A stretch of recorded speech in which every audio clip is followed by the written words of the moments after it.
What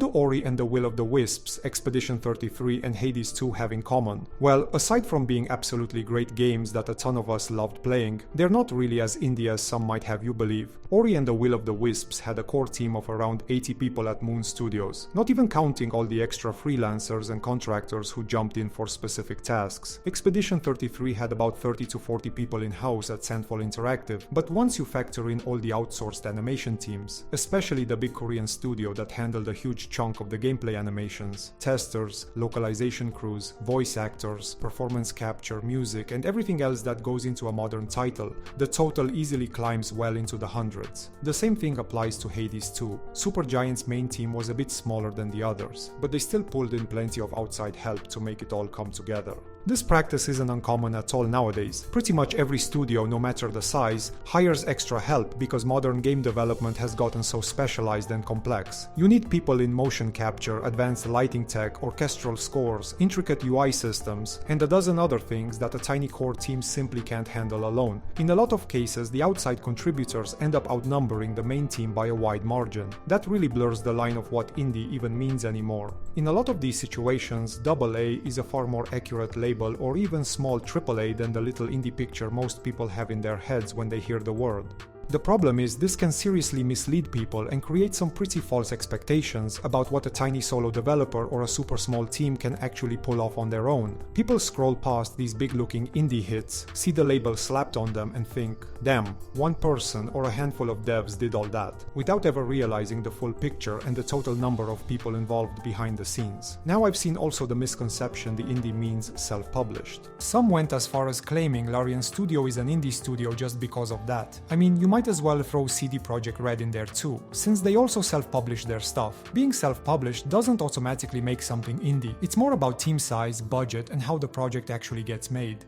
There's also a bigger grift that's really taken over a lot of gaming discourse these days, where the indie label gets weaponized against AAA games with at every opportunity. You've probably all seen those rage bait YouTube titles and thumbnails screaming stuff like "this indie game is destroying the AAA industry" or something similar, or AAA devs are panicking because Baldur's Gate 3 was simply too good. I'm sure you all remember the whole Baldur's Gate 3 drama that blew up from a few tweets, acting like every dev was suddenly shaking in their boots. The hype train certain games have goes so hard that it turns into this weird tribal thing, where praising one side automatically means trashing the other. When it comes to indie games specifically, there's also a heavy survivorship bias at play too, that really skews how we see things. You only really hear about the massive successes that manage to stand out among the thousands of games that get released every single year on Steam. How often do you see journalists, influencers, or even regular players talking about an indie game that flopped hard, missed its goals, or quietly disappeared after launch? Almost never. There's simply no clicks, no views, no drama, ultimately no monetary incentive in covering these failures, so they get swept under the rug. Well, at least unless there's a certain drama or narrative they can create around it, surely can't miss that opportunity.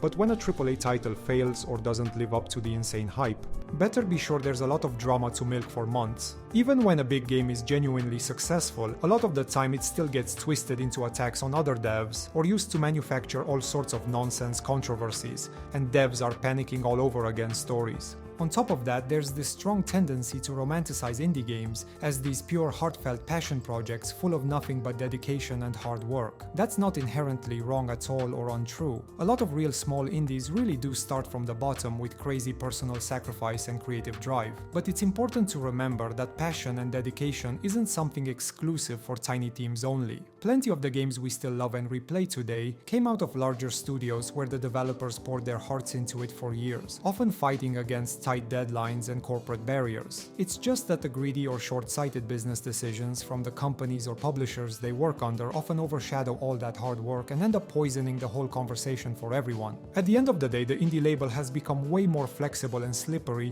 than it used to be back in the early days. And honestly, that's not a bad thing on its own, but without nuance can be misleading and lead to wrong expectation.